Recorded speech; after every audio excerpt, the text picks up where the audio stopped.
Good evening, everyone. Thank you for joining for the last day and the third, one more important session. So first day we had more about ideation and design thinking by Shweta. And second day we had another session by Mr. Muralidhar, who is also a TIE board member.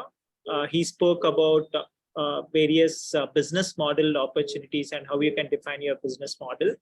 And today we have with us one more speaker, one more expert from our TIE forum, who is Ms. Sandhya Vasudevan. She is one of our dynamic member, and more importantly, she was a long-term trustee of NASCOM Foundation, and also the committee member of Sri Shankara Cancer Foundation. Her bachelor's was from Mount Carmel College in English, History, and Sociology, and master's, that is MBA in Marketing from Bangalore University, and MA in History from Annamalai University. She had been entrepreneur, and she has been part of many foundation and limited companies. Currently, she is independent director of Industry Foundation and also independent director of Electronica Finance Limited. So with this very short introduction, I request Sandhya to take over and let us know more about how to pitch. Because students, I want to remind you that please invite your friends who have not yet joined the session today. And today is very important session because the way you will listen today and way you will prepare your pitch, you will modify your pitch. That's how you'll be evaluated for the final and pre-final contest. So with this, I hand over the mic to Sandhya to take it forward. Thank you so much, Professor. It's, your introduction was very kind. Let me just start a little bit about where I come from. I have been an MD with Deutsche Bank for over 11 years, MD of Thomson Reuters for over 9 years, and head of AXA. And prior to that, the TVS Group, number of finance companies. Why is that relevant? FinTech is involved with the financial services, and I do have an understanding of that space quite strongly. I have been very active around the FinTech as part of TIE. I'm the chair for FinTech, Special Interest Group, and also board member of TIE. But I'm also on a number of the angel investing forums. I lead many of the investment discussions, and I also evaluate various pitches. So what that gives me is a unique understanding of what's out there, what looks good, and what is it that I would be interested in investing. When I say I, many of the funding organizations, including right from banks to the funders and various folks. So that's where I come from. Now, I'm very bullish about why the startup space is so vital. When you can run a startup, it means you have a sense of financial independence in a way that you may not necessarily get if you're working for somebody. Having said that, you need to also understand the risks associated with a startup. Typically, 6 to 14% of startups succeed. Many others, 30-40%, may survive, and they may do reasonably well. You make enough money not to be out of pocket and you're comfortable. But a large number of them also fail. So your risk-taking appetite is absolutely vital. The second piece of data that you may want to keep in mind is in today's world, unicorns are kind of celebrated and discussed. Last year, there were 23 Indian unicorns. Fantastic. That means the valuation of their companies was equal to $1 billion. The challenge is only 4 of those 23 were making profits. And last year, the investment into startups was around 11 billion. Right now, it's hovering around 2 billion. So what the analysts and many of us feel is unless you have strong financials in your pitch, in your discussions, and in your performance, there's a major risk on how you will succeed. So keeping this in mind, if you go to the next slide, I'm going to touch on 2 things. Pritesh, if you can go to the next slide, please. The 2 things I will touch on are How do you do a pitch deck? How do you sell your idea, your business proposition to somebody? And the second one is a little bit around how to raise funds, because it's not just one way. We have seen the Shark Tank and the likes of it.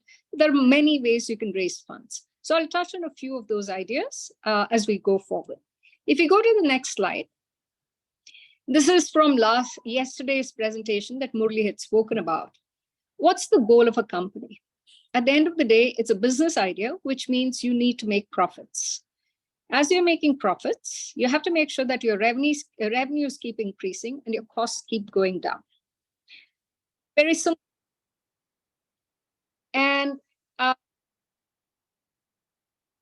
if you look at something like that, one of the factors that a lot of people don't ask is, do you have a non-financial goal?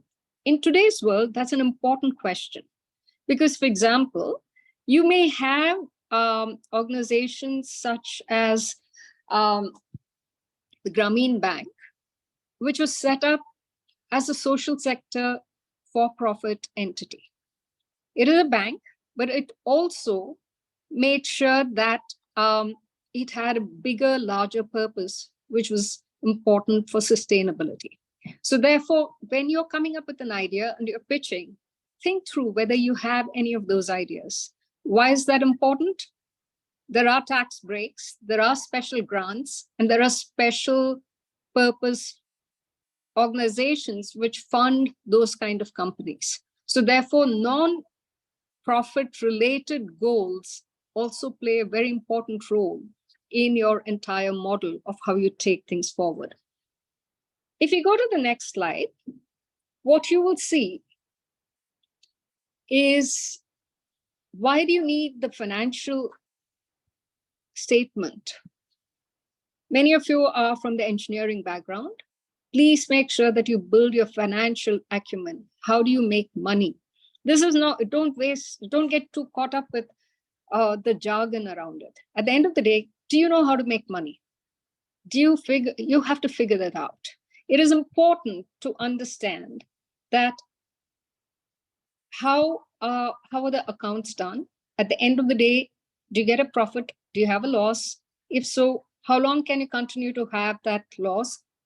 And when do you start making profits? So keeping track of your progress is absolutely vital. It's only when you have a good understanding of your financials can you really ask for money. Because if I were going to invest in any of you, and I realize that you don't know how to recognize how money is made, then I would not think that you're a good bet for investing. So therefore, it is vital that you do build that competence around this area. The third area is obviously to report to the government and pay tax, etc. But I'd like to touch on one element around this. All of you are young people. You're going to be building India and how the world evolves. And therefore, please, please think about it, not just in terms of tax payment and rules and regulations, but also what is the kind of world you want to build? And therefore, what are the ethics and values that you want to put into this entire construct? So financial statements are not just how your financials look, but it is also about how you behave when you're managing somebody else's money. Because at the end of the day, not all that money is yours. Do you have a degree of prudence around that? So if we go to the next slide, what is a pitch deck? So you will hear this term very often. I am trying not to use any jargons. A pitch deck is basically a way to convey what your idea is, what is the value for the end user, and how can they benefit from either buying your product or buying your service. And why is this important? This is important because if you want to either raise funds or establish partnership with somebody, or even your customers, you do need to be able to convey that information effectively. Now, we typically, when you're going to ask for funds, you typically have a PPT presentation. But I can also tell you, I have had conversations where people have just spoken to me with such passion and heart, with all the data and facts, that you can still go ahead with a lot of the preliminary conversations without even a presentation deck. But at a later point, you will need the details. So the presentation deck is a vital document that you need to have. But I'd also request you to kind of, if you have time of 10 minutes, 15 minutes, whatever the time is, if you have a 5-minute presentation, it's 500 words. If it's 10 minutes, you have 1,000 words. If it's 20 minutes, it's 2,000 words. What will you say with the, within those 200 words? Because you have a presentation deck. You're not going to be reading from it. It'll be illogical, because I would have actually had, please, as an investor, my attention span is very, very small.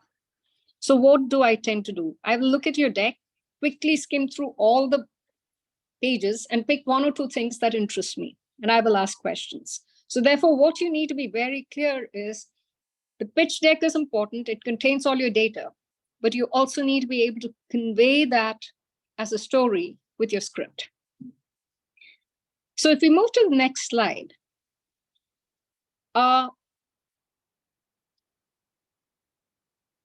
think one of the things you need to think about is, what are you going to really pitch to that other person?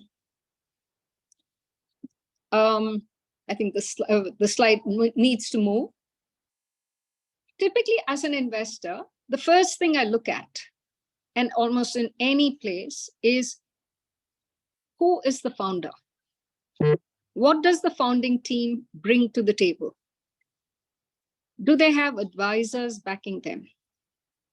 How strong are they in their ability to convey their passion for the idea? How pragmatic are they? Do they understand? Do they have the competence? Let me share a couple of stories. There's a very interesting idea, which is on ODR, which is basically online dispute resolution, because the laws have all come out recently. And this person had even won awards in a couple of the forums. But I think what was very interesting to me when I was looking at that was, what was the long-term aspiration, 3-year, 5-year aspiration of that person? What is the capability for that person? They come from a background where they could do a lot, but their aspiration was fairly low. So we actually asked them to go back and said, come back with a revised aspiration, which makes it interesting for us to invest in you. Another thing that we looked at and said was, hey, your team doesn't have the strength of technology, which it needs to have if you're going forward with this. In another team, we said, you don't have a CFO, and this is entirely financial. You do need to have that understanding of it. Bring that into your team. So believe me, most of us, especially in the early stages, will look at the team quite actively. It is not enough to give people titles. Do they bring capability? Do you have access to advisors who can give you that capability? So that's a component, even though it may be just one slide in your deck. I can tell you, we all spend an enormous amount of time checking that element out. The second part of it is, you've got an idea. It's an idea which is either solving a problem, or it is identified a new opportunity of what you could do. And some of it can be really exciting. It is something that really drives your passion. But you need to look at it in terms of the larger context. For example, last year I was talking to crypto currency organization. And what was fascinating was we were seeing what was happening globally. But the person, when they were pitching to us, said, oh, we are doing so well. We've got the KYCs in place. We've got this in place. We don't think anything will happen to this. But we were watching the larger environment. We were listening to what he had done. We were also looking at how things are moving within the country. Unfortunately, within a couple of weeks, that team did get hit. But what it tells you is you have to look at the bigger picture, but you also need to look at what the person is saying. How credible is their idea with what is happening in the current situation? By the way, just to call out, I do believe very strongly that in the longer term, the cryptocurrency and the CBDC will play a massive role in the way we evolve. But having said that, the other bit is you have this idea. Is this idea unique enough? Is the solution to the idea unique enough? Is it creating value for different stakeholders in that market? Because you've identified the market where you're going to be, where this idea is going to operate. Are the different stakeholders? The more stakeholders who benefit from your idea, the greater the chance of your success. How easy is it to replicate the idea? The other day, I came across a really interesting startup. Unfortunately, I can't give you too much details. And I said, this is brilliant. And we had a great conversation. At the end of it, I said, how difficult is it for somebody to replicate your idea? He said, anyone can catch up with us within 6 months. We don't have any new IP. We don't have anything that prevents anyone from taking this up. So I have maximum a 6-month lead, which means I need to get all my stakeholders, customers onboarded very rapidly if I have to take a lead position in that space. So please, please, please keep track of what is out there in the marketplace. Is your solution unique enough? But then are there others in the market who are going to be chasing you? When I used to be part of Thomson Reuters, the one thing we used to track very aggressively, because Thomson Financial had grown from 45 small companies, which had been pulled together. So which means you're always looking at the small guy who can outbeat you in the marketplace and take a leadership pole position. So watch your competition. Do you have enough elements which are differentiating you from the others? Typically, when you see a pitch deck, people will say, I have all the parameters which most of my competitors don't have. You may want to ask the question, why don't they have all those parameters? It doesn't mean that more parameters that you meet mean success. It might merely mean it is more costly. It might mean it is more difficult to execute and fulfill the requirements. So watch that very carefully. The other element that you should look at, and everyone needs to think about, is where are you in your journey? You've got some money to start this business. That's great. Do you have clarity of who your customers are and your market is? That's great. Do you have an understanding of the business models that Murli spoke about yesterday? Wonderful. But then do you have a vision for your future? If you don't have clarity of what you want to be when you grow up as a startup, then you should do that exercise. I'm working with a startup founder from Manipur. Person was a very successful lawyer, is now choosing to pivot her career. And one of the things we said was, what will, in your vision, not in your practical financials, in your vision, what will success look like for you? Draw it out in specifics. And then do the financial modeling for your next 3 months, 6 months, 12 months, 3 years, 5 years, so that you have a sense of what your journey is likely to be. It needs to have enough detail so that you can move in that direction, but not so much detail that you can't be flexible to change and move as you go forward with that journey. The next one, which you need to think about quite actively as you're doing this, is your planning very conservative?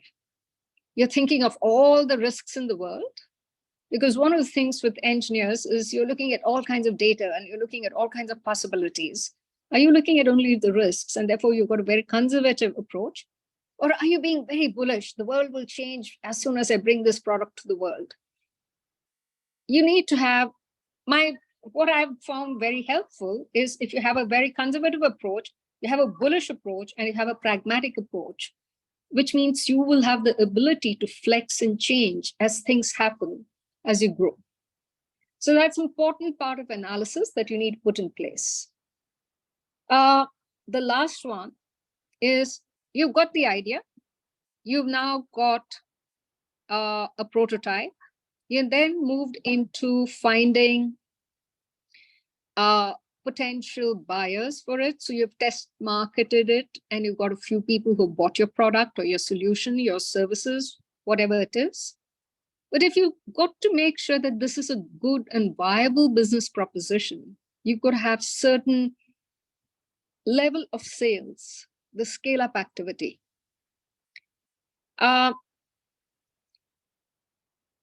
So I think one of the challenges that we always have is, how do you go to the market?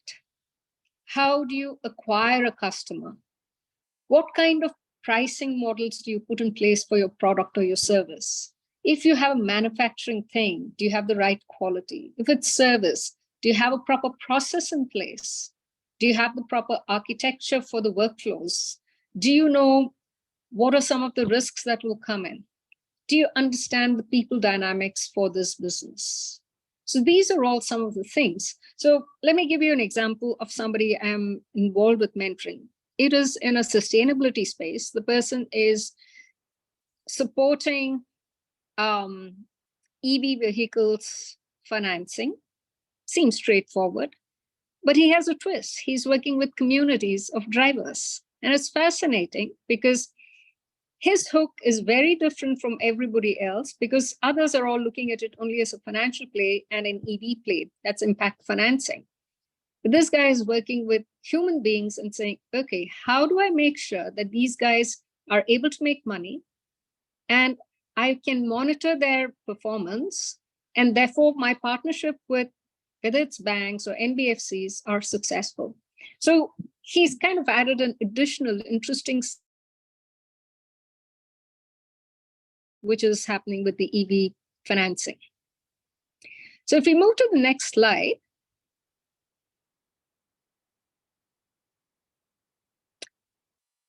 this gives you a very brief overview of what are some of the slides you can create.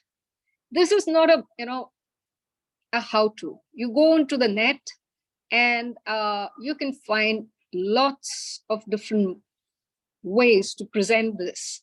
But what this deck tells you is, since you are going to be using some of these tools for the pitch exercise, you can use this. It's a very practical set of slides. It talks about who are you, or what is your company. It gives you that first element, which you have to cover. What kind of company are you setting up? What is the problem and opportunity, and how are you taking that forward? If you look at the fourth element, what is the pain that's really getting eliminated as a result of this? Or what is the joy that you're creating for someone as a result of this? It can be either one of the two. You can then look at it in terms of, you have to look at it, I'm just, sorry, I'm looking on the side because my screen on the side is a little bigger so I can see it more comfortably. If you're looking at what technologies are you putting in place, remember one thing, any technology that you put in place is going to get obsolete in the next 2 to 3 years. Having said that, many large multinational corporations have solutions that were put in place 20, 30 years ago, and it's still running because it's quite robust. But the challenge with something like that is it cannot be scaled up beyond a certain point. So your technology solutions, you need to think about resilience, but you also need to think about cybersecurity. The issue around cybersecurity is massive. The kind of challenges that you can handle as a result of that is huge.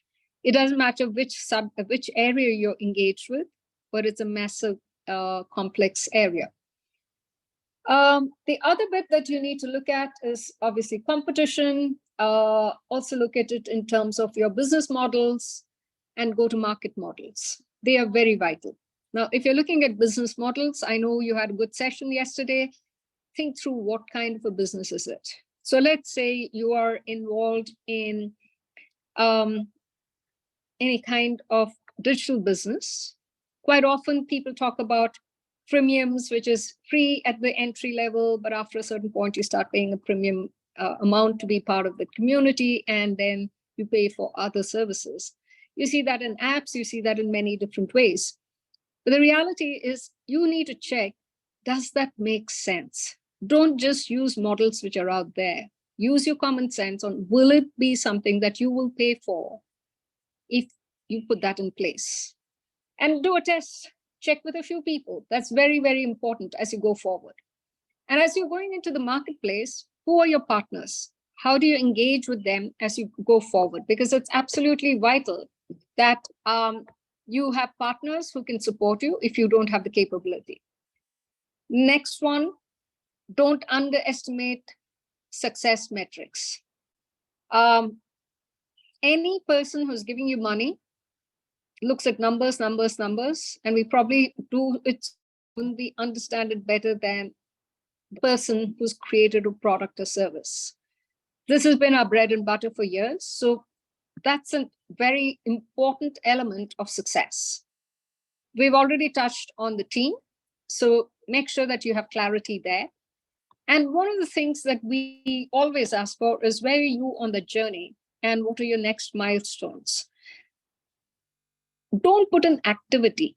What we are interested in is, what is the outcome you're going to have in each stage? So let's say at the end of 3 months, I should have had the product and in the beta stage with at least 4 paying customers. It has to be that specific and smart in order for it to make sense. So you build it out so that I can understand what you've done. Remember, at the end of the day, I told you the conversion rate for investment is 6 to 14%, depending on the kind of funds you're dealing with. So which basically means you have to say, why should we invest in you? That passion, the drive has to come through. It's not because it's just a sales pitch. You have to be honest, authentic, in order for the investor to feel, yeah, this is what we want. So the biggest takeaway is, are you clear about the problem that you're solving? Do you know how to make money?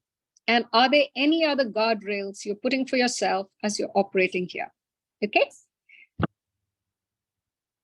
Let's move to the next series of slides, our case studies and example.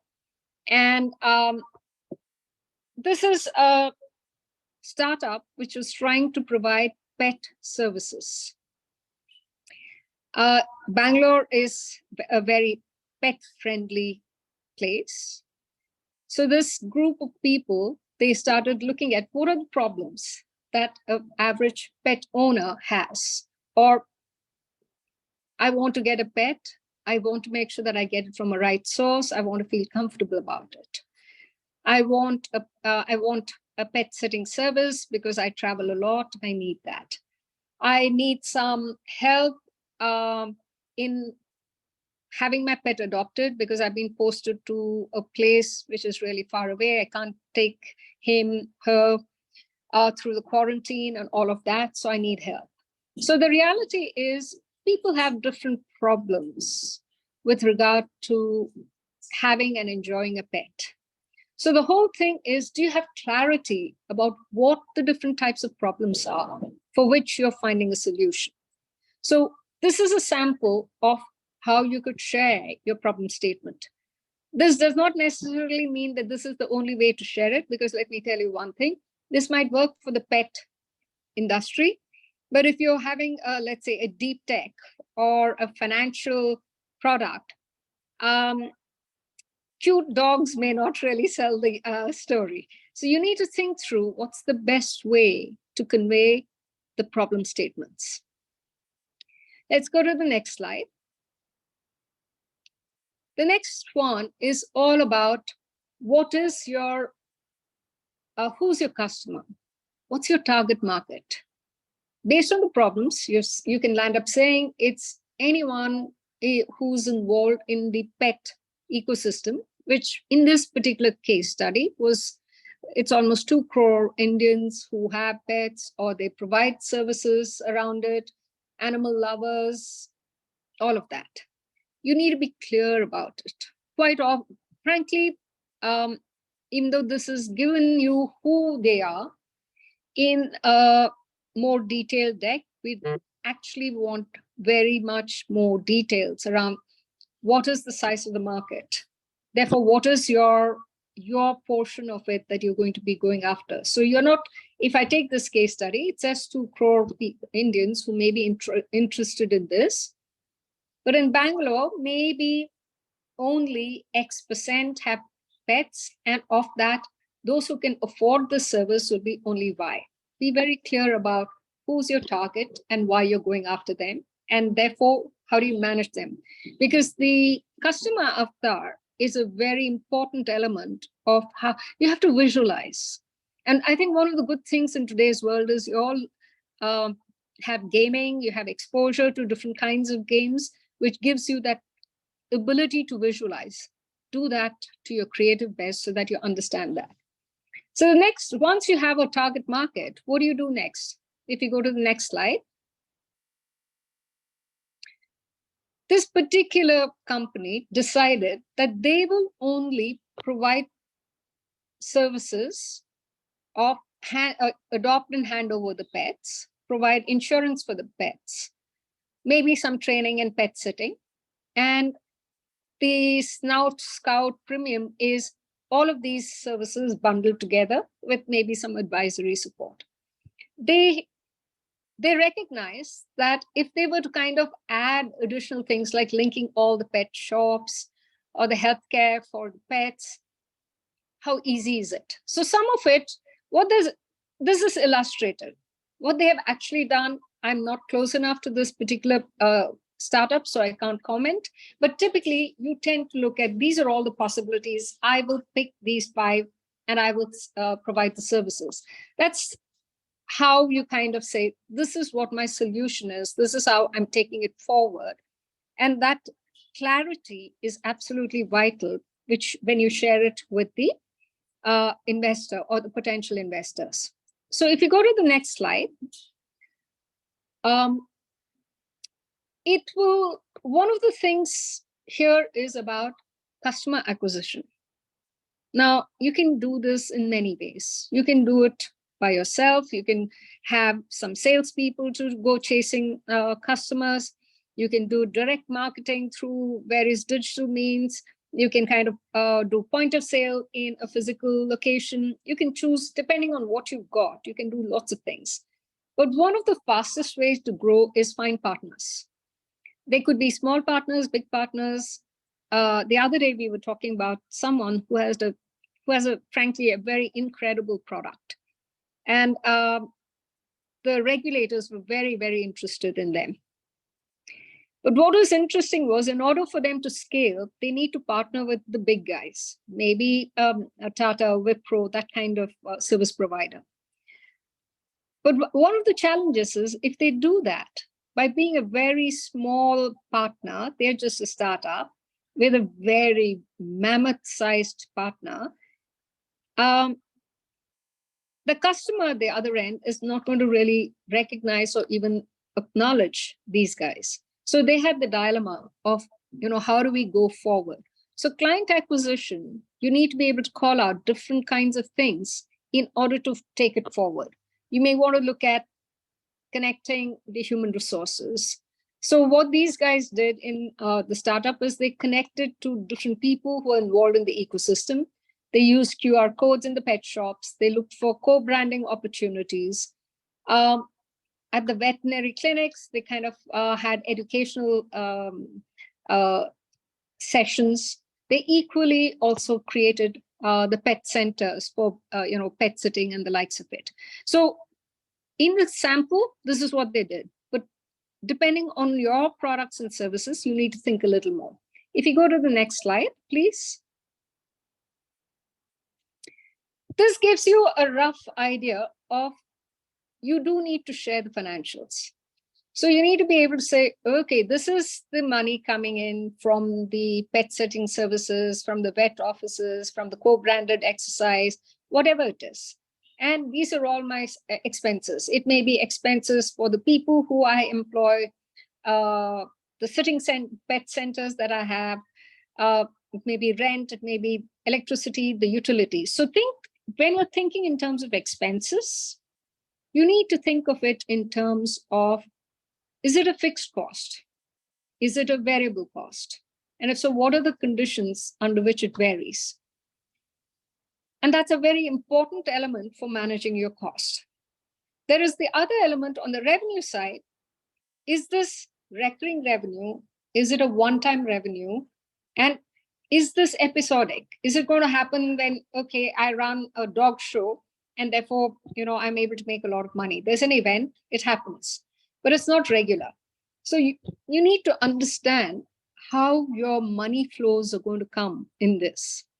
One of the things that you need to include here or elsewhere is how much is the capital or the money you've already invested in getting this business off the ground at this point. So the money slide is vital. You'll have a lot of questions on this, depending on what you've done. So therefore, when you're preparing, ask someone who understands financials to vet it, kick it, see what else can be included. Can you move to the next slide, please? All right. So once you have the financials out of the way, what do I want to do over the next 1 year? And this is outcome driven. So I'm going to do A, B, C, D. So in this particular example, say they will start the adoption and handing over of the pet interface. Then they said that we'll get the proper agreements and tie-ups with partners so that you can get the co-branding and support that they need to have across Bangalore. Then they looked at, this is the target number that I want to have by June. And then make sure that all the apps and features that I want are getting done in the right time, including, have you got the tie-ups with the pet shops? Do you have the licenses in place? So that by November, you've got bulk of the prep work completed. So the second year is more about execution, and making money. So you can do it in this way, or you can present it in any other way. But bottom line is, this is my journey for the next foreseeable future. I've worked with a Israeli company. And one of the things that we did was really complex modeling when we did this go-to-market. He said, if we do this, this is what it looks like. If we do this, this is what it looks like. It was a highly technical team where people who have worked on AI and the rest of it, and we were working with blockchain. So different technologies. So the way we were kind of doing the what if, go-to-market, and the sophistication with which we were looking at what will happen if I work with this kind of customer. If I work with this kind of customer, what is the data that I need to play around with? Even though we had the big picture, we had far more details underneath. So don't underestimate what you have to do on a go-to plan, because this is absolutely vital. So if you look at the competitor analysis slide, the next slide, please. What you will find is one of the most common things that I've seen people do is, my company will have all of these features. And I always wonder, why is it that the leader in the marketplace doesn't have all those features? What makes it different? So please don't assume more features means more, you're likely to succeed in the marketplace. There is a lot of research that's been done, which shows that if you have more features or more choices, decision-making is not easy. This field is quite sophisticated. A lot of work has been happening in the last 25, 30 years. So be pragmatic about what you're selling, and if you can have 2 features, but if you can be a market leader there, go for the 2 features, not 20 features. So be very, very conscious about what differentiates you from the other. So I was giving you the example of the EV vehicle financing. The single biggest differentiator for him is that he is willing to work with the taxi drivers and the auto drivers and make sure that they as a community are taken care of. It's a social entrepreneurship level of engagement, but the rest of the financials are falling into place. So you have to see what is the single 1 or 2 features that truly differentiate you. It is not enough to have 20 checks it is important to have the 2 or 3 that will be different for you. Let's go to the next slide. This slide is all about who are you. You can have advisors in there, you can have your organizational structure in there, but just make sure that, okay, person X is the CEO, person Y is the CTO, person Z is the CFO, and this is the market person. Do they have the competence? Try, and do you have advisors to fill in the gap? Or do you have partners who can fill in the gap? So make sure you do that. Make sure this is robust. Make sure that it is convincing. It is not necessary that everybody in this slide needs to speak. But if you do have more than one speaker, it shows the depth of the team. Sometimes it's okay if only one person speaks because it's fine. But when question and answers come, the others should speak. It's important. They need to be seen as strong players because the team is only as strong as its weakest link. So please don't underestimate this slide. If you go to the next slide, first of all, who you're going to be pitching to. Now, you're going to be pitching to, given that this is a time matrix community, understand the background of the people that you're pitching to. Almost create the avatar of the kind of people who are likely to see what you're doing. And once you get some degree of understanding, then you'll end up looking at it and then saying, how do you make sure that they are going to buy into the idea? So that is important. So in order to do the sales pitch, you've got to kind of have a clear storyboard. The storyboard is absolutely essential. That is what the table of content is all about. So if I were, typically what we would do is, okay, I'm going to have 7 slides, 10 slides, 12 slides, whatever. So on the first slide, I will say this. On the second slide, I will say this. And what we've already given you in the earlier section is about 12 slides, which can cover most of the elements that are there. Please make sure that you cover all of those elements. So that storyboard is very important. You then look at you're pulling out a lot of information for your idea and your project or the startup.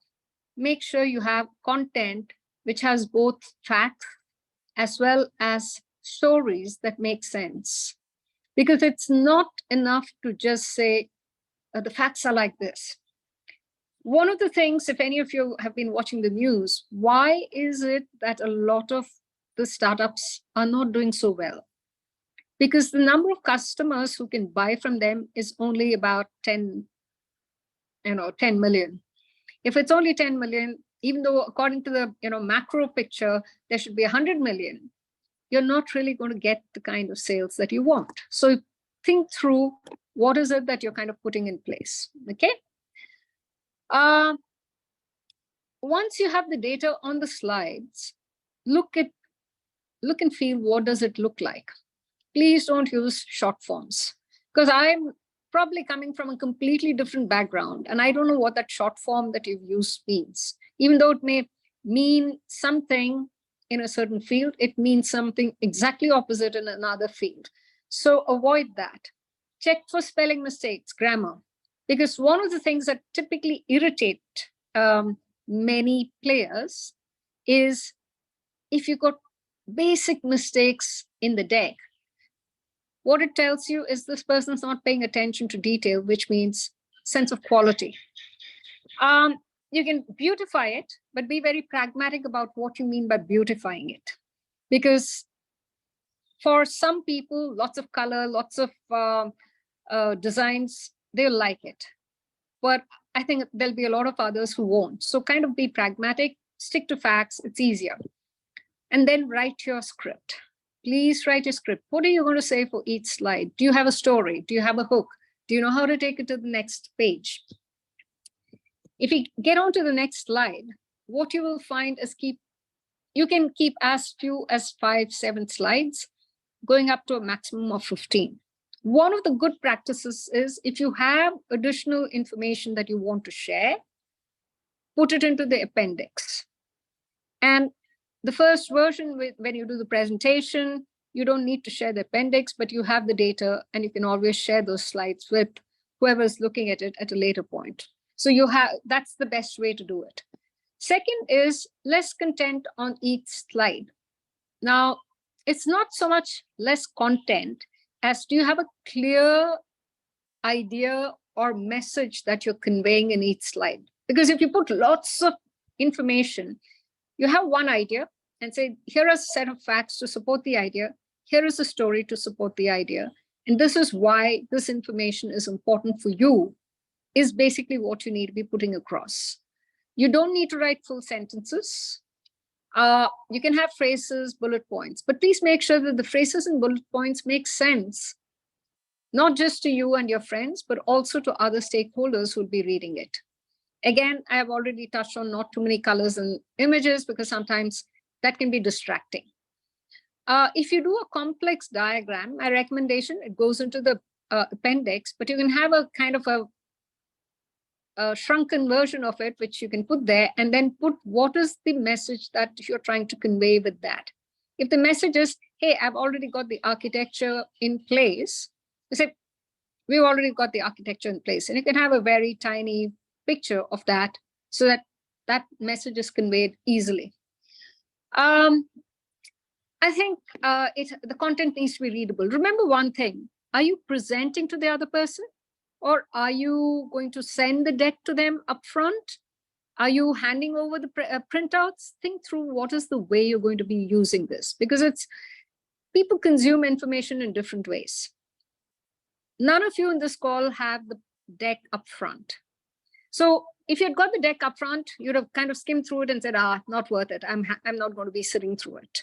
So you will need to think through what is the way your message is going to go home.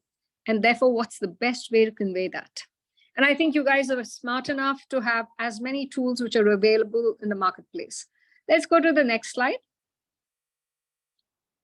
How to present. I think I've already touched on it multiple times through this whole exercise. Sit back. What is this slide going to say? Don't repeat. Do not read from the slide. It's a waste of time. Because if you're reading from the slide, I will not bother to listen to you because you don't know how to capture my attention. You don't know how to get me engaged with you. You need to make eye contact. You need to be able to link into what the other person is feeling and thinking. That is vital. If you feel nervous, practice in front of the mirror. When I was young, one of the things my director told me is stand in front of the mirror, see how you look, and make sure that you convey what you're trying to convey. Time it. I actually, even for board meetings, I will set alarms for each topic. So it's starting the meeting itself, I'll say, I've set the alarm because I don't want to be intrusive, but we have only this much time, this is what I'm doing. So don't overshoot. So keep your points very, very clear on what you need to convey. And then say it. And it's not always possible to keep eye contact if you're doing it virtually. It's not always easy to see everybody on a small screen, but figure out tricks which will make the other person feel that you are engaging with them quite actively. Don't overstate.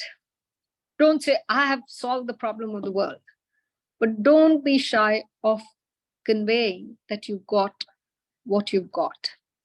One of the important things is the other person has got a bit of exposure. This is not the place to debate. You can respectfully disagree and say, this is what I think, but after a point, leave it because this is not, it's not going to make any difference to the other person if they're not interested in your point of view on that one. So it is important to get the buy-in and attention of the audience in a positive way. That's a vital skill to build. If you go to the next slide.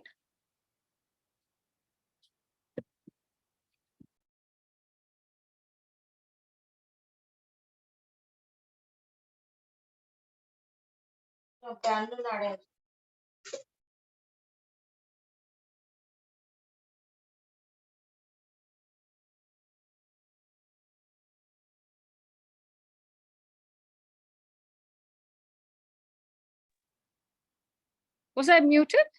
Yeah, for 1 minute or a few seconds. Okay, no issues. Okay, when you're raising funds, why do you need to raise funds? You're looking at raising, can you go to the next slide, please? You're raising funds because you want to get your business off the ground. You may want to build something. You may want to pay more salaries. You may want to build the product out or grow and expand. So I think those are kind of things that's the reason why you're looking for money. Given that that's there, let's go to the next slide. Typically, what tends to happen is in the first round, you tend to get money from either you've made savings, you get it from your friends and family, typically parents.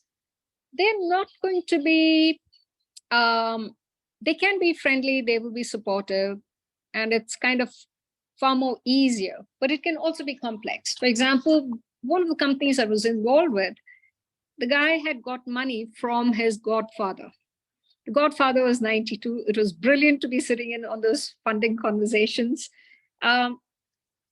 He was sharp as a tack, and he said, give me your project plan. What's going to happen at this point? How is it going to happen? What are you going to be doing then? It is as professional as it can be, but that person came from a completely different business background. And the challenge was he came from a construction background. This guy was building a high-tech, deep tech product. Person didn't understand anything about it, and it wasn't very pleasant to be sitting through that. So you need to understand that while you're raising friends and family money, it is not always going to be easy. Not everyone would be patient. Some people will, some people won't. So it's not always simple and straightforward. Next slide. You've started your business with your friends and family money. But once you reach the prototype and the idea, you've started selling it to a few people, you typically will go to, next slide. Yeah, we're in the right slide. Sorry. You typically go to an angel investor. The Indian Angel Network, Mumbai Angel Network, Thai Angel Network, I'm just naming a few. These people will typically look at early stage and say, okay, they've got a proven model, let's kind of invest. You have a 3 to 5 year, sometimes 8-year window before you really get returns, and you move out, and the next level of funder comes in. The next level of funder is, could be, typically I think angel investing and incubation, they can happen simultaneously. And what you find during the incubation, sometimes it comes with a grant.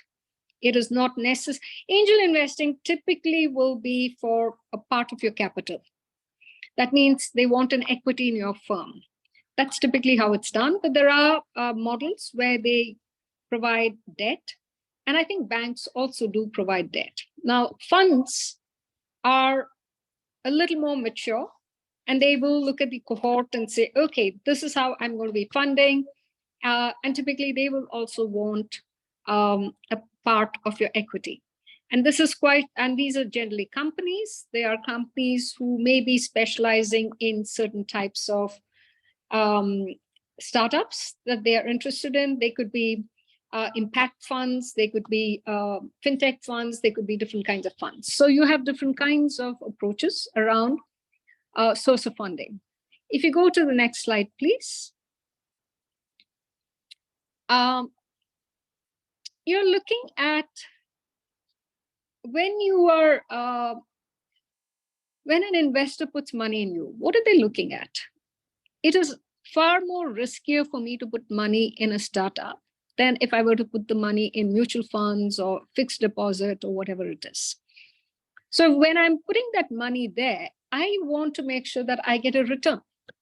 And I need to make sure that I get a stake in that, which is why usually angel and some of the early stage investors ask for equity. Because what you're hoping is, I'm giving you money today, I'm willing to wait for the next 3, 5, 7 years before I get a return, but I'd like a reasonable return.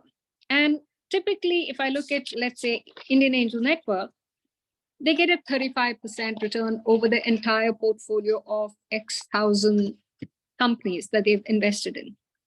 But what if you look at it as a percentage, you may have 20%, which will do exceedingly well. You will have about 50%, which may, definitely break even, but may not make that much extra cash. They'll make enough so that it's not a bad deal. And you'll have about 20, 30%, which actually you may not get your capital back, or you'll get only part of your capital back. So therefore, it's a portfolio approach that the investor takes. So therefore, and we'd like to obviously make sure that the portfolio gives us a decent return. So that's part of the way this whole thing works. And the whole valuation is dependent on what your revenue projections are and how realistic it is. I don't think you should get too caught up on value projections, but one of the things that in the recent past there's a lot of conversation around is, are you getting IP? And internationally, there are companies which actually report their revenues as X percentage of my revenue comes from IP that we have created. There are even countries which call that out for their GDP. So don't underestimate the value of IP, especially in today's world, and make sure that, but valuations can also be sometimes really ridiculous. So unless yours is a really solid business, you may not always get the valuation that you think you should. So I think the last couple of slides, if you go to the next slide, people talk about unicorns, and I mentioned it briefly. Unicorns are companies whose valuations are over $1 billion. Now, the challenge with how do you arrive at something like that is it's not so easy. You have to invest quite a bit, but equally, are you growing your revenues as rapidly for the others to feel comfortable? I think we need to go to the next slide. Yeah. Now, the timeline, if you're looking for seed investments, it usually takes about 3 to 10 weeks. So, give it, it's not very long. But sometimes the due diligence, depending on your ideas, it can take longer. Series A can take up to 6 months, maybe even longer, if more due diligence need to be done. So this is an important element of the whole process. So, and it's iterative. You meet a potential funder. It could be angel investing I'll give you a story. Or I see this person, wonderful idea. I call 1 or 2 other people who may be other angel investors and say, hey, shall we talk, kick the tires on this one? You kick the tires maybe 2-3 times, depending on when you have time. You do the meetings, and then you say, this looks good. Let's take it to the larger community. The larger community looks at it. And then more questions, more due diligence. And then finally you say, okay, this looks good. Let's go ahead.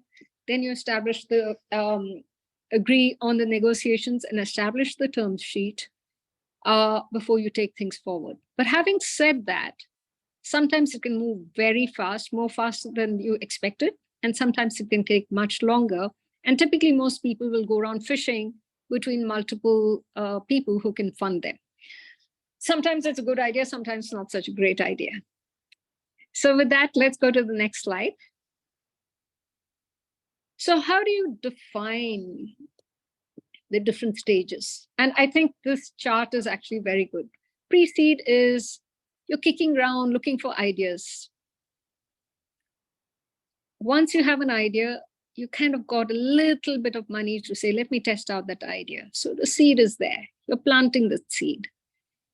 And when you plant the seed, you've tested out, you're able to get some revenues. You feel confident that this is a possible business.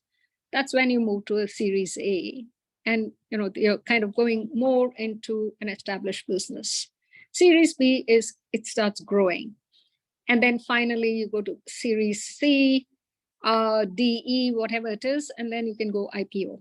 Now, bottom line is, at the end of the day, you have an idea, you have customers, you start growing. And once you establish a certain size and scale, that's when it becomes really comfortable.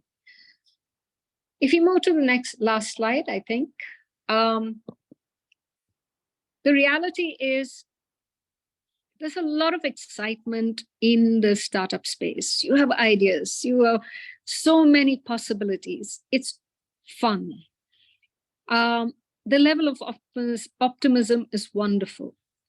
But you also need to be pragmatic. There will be days when things don't go your way. There will be days when, I remember one of the startup guys called me. His idea was absolutely brilliant. And he was so upset that for the time being, his idea was getting shut down because doors were not getting open. He was really foaming in the mouth. There will be days like that. But having said that, those who succeed have been able to create abundance for themselves as well as for others. You're able to provide jobs for other people, and you can actually make your dreams come true. It's a tough journey. It's not easy, and not everybody makes it. But it also gives you a sense of confidence that you can stand on your own feet.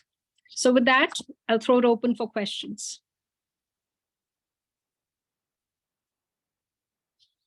For a company which plans to raise funds through family and friends round, but obviously has no sales and founders cannot lose a lot of stake, so the valuation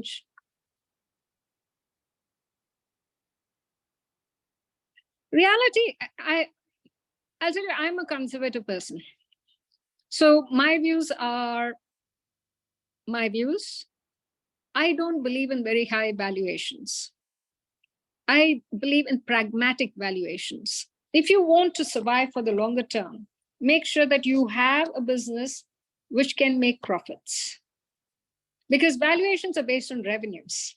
Are you making profits? Because if you have profits and you make one of the, I'll give you the example of the Thomson family, because it's public domain information. If you looked at the top line, for many years, it was never more than 7-8 billion in revenues. But they would get 1.5 billion of the revenues on an ongoing basis as their profits. They were very clear they wanted to be number one or number two in any market that they operated in. So, and they actively cultivated the startups to build that out.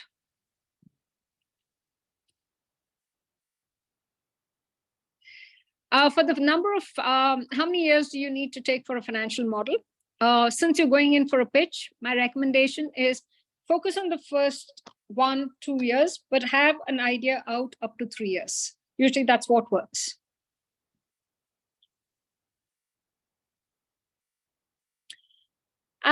Why do people invest in companies even if they're making losses?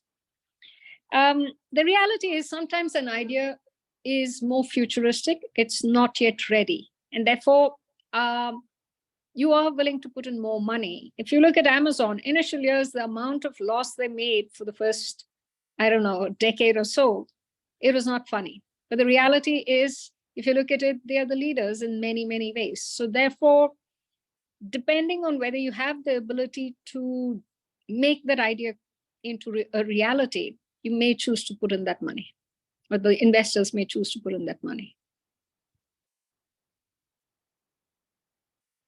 Any other questions? You can also mute and ask the questions if you want, or you can also chat. I personally have one question. So when we were students, some 10 years back or something, 20 years back, when we were trying to pitch something, they used to ask for half an hour, 1 hour presentation. But what is the ideal time what investors will look like? Is it like 3 minutes? We have seen elevator pitch, different kinds of pitch, which you also discussed few of them. So what is the ideal time which investors can do? We have seen Shark Tank. That's what is famous now. Students are aware about it. So can you comment a little bit? Okay. So I think typically when you do the TRI events, you are given 5 to 7 minutes for pitching, another 3-5 minutes for questions. But what tends to happen in the background is many of us would have gone through the deck. Many of us would have seen what is there. So the presentation is more about, can you put across the idea in a very, very sharp manner for the other person to understand? and sell the concept. That's what it is. So, but what will, in a real pitching session, this gets the attention and they say, okay, let's move to the next level. When you go to the next level, as part of the angel network, we've spent 2, 3, 4 hours discussing where are they coming from, why are they doing it, how is it happening. So for the kind of pitch that you're doing for Matrix, it'll be a very short one, 10, 15 minutes at best overall. I think somebody's asked a question on societal problems. Let me just see. Yeah. About societal problem solution model, and can anyone come forward for funding? Yes. If you look at all the Section 8 companies which the government has put in place, all of it is for societal problems. So you can get lots of grants, especially in the early days. But if you're doing a startup, recommend that you do think through a business model for the longer term. Because if you look at even Atal Innovation Mission, they give you the grant for 5 years, but after that, they expect you to be running on your own. If you're targeting Indian subcontinent for the initial years, at what stage can we move into global? It depends on your product.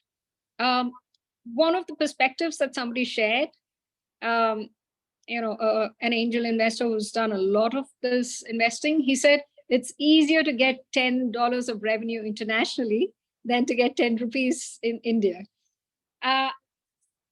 Maybe true, but I think it depends on the products that you've built. I mean, one of the companies that I saw was Jumbo Trails.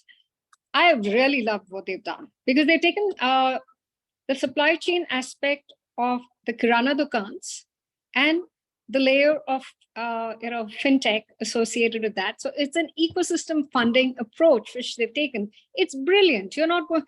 You can take that model into other developing countries where you have the mom and pop stores, but it is very much rooted in the Indian ecosystem. So you'll have to see what the product is that you're building.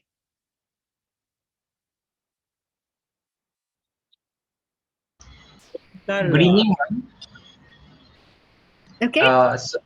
Yes, ma'am. So I was asking about that question, ma'am. So, ma'am, the company is at a stage where there is good amount of funds required, which won't be sufficient through grants. We won't be able to get enough sufficient funds through grants, and it is not even as high that we can go approach investors.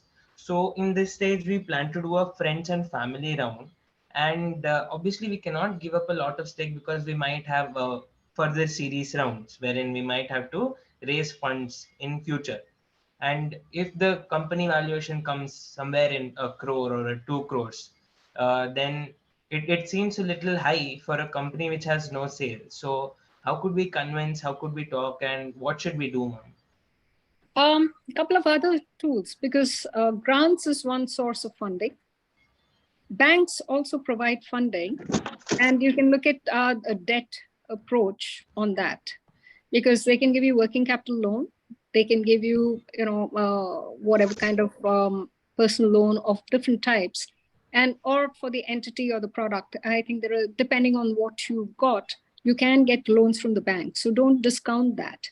Even with friends and family, you can check whether some of them are interested or willing to give you more a debt rather than an equity type of investment. Not everything needs to be equity. So somebody, let's assume your grandfather says, okay, I'll give you 10 lakhs, you give me back after 3 years with some interest. That's fine. So have the dialogue with them. Correct. Yes, ma'am. Thank you so much, ma'am. You can even do crowdfunding, by the way. In today's world, you have lots of different ways you can play around with. And ma'am, for the crowdfunding, what is the procedure, ma'am? How does it go ahead? There are actually forums which actually help you do that.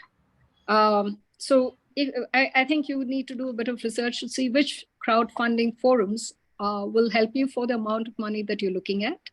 And then there are ways to support it. Now, actually, there are angels who are willing to give you small amounts of 20,000, 50,000. They're not even looking at a couple of crores. So there are ways to do that. But not everybody would be willing to give you a debt fund, may want more equity. So you need to think through that angle quite carefully. I have worked with a couple of startups where you have a convertible. So you figure out how you can do the convertible whenever you're ready for it. So that's another approach you can think through. Yes, ma'am. Thank you so much, ma'am. Just one following question, ma'am. Now that we are approaching incubators, so they're asking us for exit strategies. So we are at a stage where we are planning our GTM, and the questions are already about exit strategy. So, ma'am, could you please tell about exit strategy, what it is, how could we design a good exit strategy?